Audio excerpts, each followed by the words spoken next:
Assalamualaikum warahmatullahi wabarakatuh. Baiklah, pada hari ini kita akan mempelajari materi yaitu struktur dan ciri bahasa pada teks deskripsi. Sebelum kita memulai pelajaran hari ini, ada baiknya kita berdoa terlebih dahulu. Berdoa selesai. Sebelum kita memasuki materi struktur dan ciri bahasa pada teks deskripsi, terlebih dahulu kita harus mengetahui apa itu teks deskripsi. Teks deskripsi adalah teks yang menggambarkan atau memaparkan suatu objek secara jelas dan terperinci. Jadi, pembaca seolah-olah merasakan apa yang dituliskan atau dideskripsikan si penulis. Baiklah, setelah kita mengetahui pengertian dari teks deskripsi, kita akan memasuki materi struktur dan ciri bahasa pada teks deskripsi. Baiklah, terlebih dahulu kita akan mempelajari struktur pada teks deskripsi. Struktur pada teks deskripsi memiliki 3 bagian, yaitu yang pertama, identifikasi atau pernyataan umum, yang kedua, kalimat rincian, dan yang ketiga, penutup atau kesan. Baiklah, di sini saya akan menjelaskan satu persatu bagian struktur dari teks deskripsi. Yang pertama, identifikasi atau pernyataan umum. Identifikasi atau pernyataan umum adalah berisi gambaran umum sebuah objek. Jadi di sini saya akan mengambil contoh pada buku Bahasa Indonesia halaman 3. Di sini terdapat teks deskripsi yang berjudul Parangtritis Nan Indah. Pada kalimat, salah satu andalan wisata kota Yogyakarta adalah Pantai Parangtritis. Tepatnya, Pantai Parangtritis berada di Kecamatan Kretek, Bantul, Daerah Istimewa Yogyakarta. Pantai ini terletak sekitar 27 km arah selatan Yogyakarta. Pada kalimat ini sudah menjelaskan atau mengidentifikasi tempat atau Pantai Parangtritis di Yogyakarta. Yang kedua, teks deskripsi bagian atau rincian, yang artinya berisi gambaran lebih lanjut dari deskripsi umum secara jelas dan terperinci untuk memberikan efek emosional pada pembaca, sehingga apa yang digambarkan dalam teks seolah-olah bisa dilihat, didengar, maupun dirasakan sendiri oleh si pembaca. Saya ambil contoh pada teks deskripsi yang sama. Pada kalimat, pemandangan Pantai Parangtritis sangat mempesona. Di sebelah kiri terlihat tebing yang sangat tinggi. Di sebelah kanan kita bisa melihat batu karang yang seolah-olah siap menjaga gempuran ombak yang datang setiap saat. Pantai bersih dengan buih-buih putih bergradasi abu-abu dan kombinasi hijau, sungguh elok, dan seterusnya. Di sini si penulis menjelaskan atau sudah memberikan efek emosional dan pada pembaca. Dan yang ketiga yaitu penutup atau kesan. Penutup atau kesan adalah berisi kesan atau pendapat si penulis pada teks deskripsi. Di sini saya beri contoh lagi pada teks deskripsi dengan judul yang sama. Pada kalimat, banyaknya wisatawan yang selalu mengunjungi Pantai Parangtritis ini membuat pantai ini tidak pernah sepi dari pengunjung. Di Pantai Parangtritis ini kita bisa menyaksikan kerumunan anak-anak bermain pasir. Tua muda menikmati embusan segar angin laut. Kita juga bisa naik kuda ataupun angkutan sejenis andong yang bisa membawa kita ke area karang laut yang sungguh sangat indah.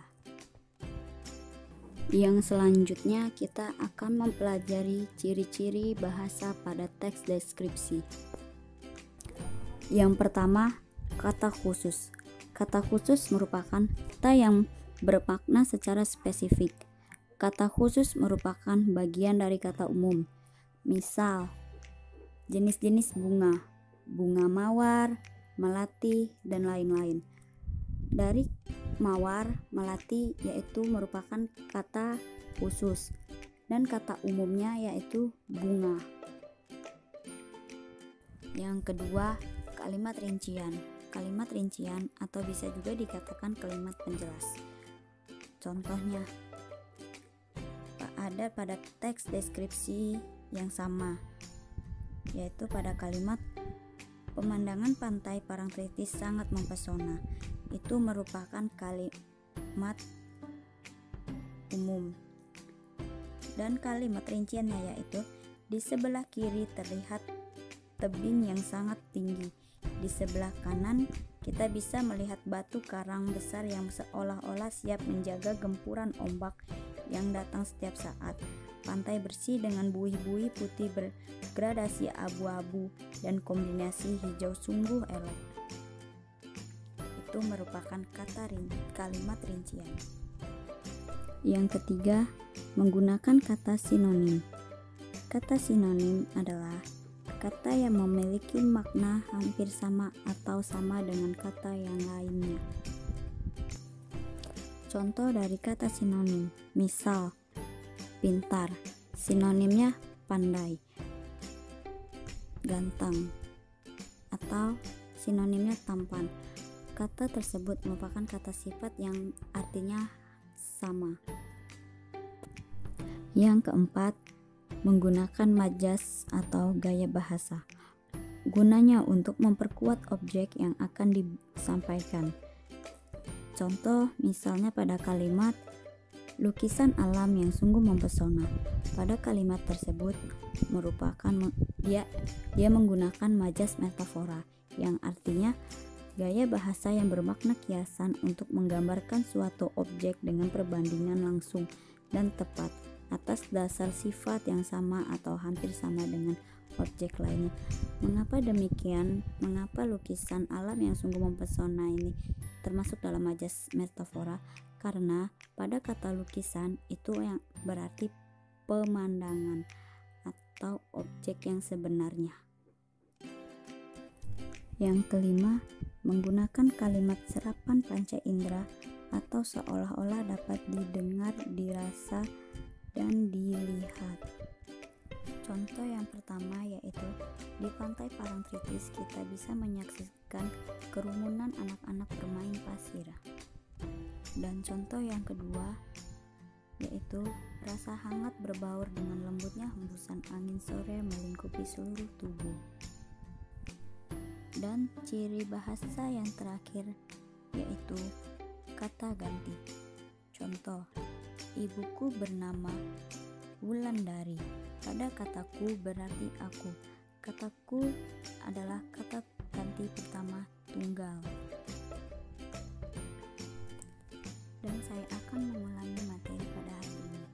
Yang pertama, pengertian teks deskripsi. Teks deskripsi adalah teks yang menggambarkan atau memaparkan suatu objek secara jelas dan terperinci. Berikutnya, struktur teks deskripsi menjadi 3 bagian, yaitu identifikasi atau pernyataan umum. Yang kedua, deskripsi bagian atau kalimat rincian. Yang terakhir, penutup atau kesan dari si penulis. Dan selanjutnya ada 6 ciri-ciri bahasa pada teks deskripsi. Yang pertama, kata khusus. Yang kedua, kalimat rincian atau kalimat penjelas. Yang ketiga, kata sinonim. Yang keempat, kata majas. Yang kelima, kata atau kalimat serapan panca indera. Yang terakhir, kata ganti orang. Mungkin cukup untuk hari ini. Semoga kalian paham dengan yang sudah disebutkan tadi. Saya akhiri.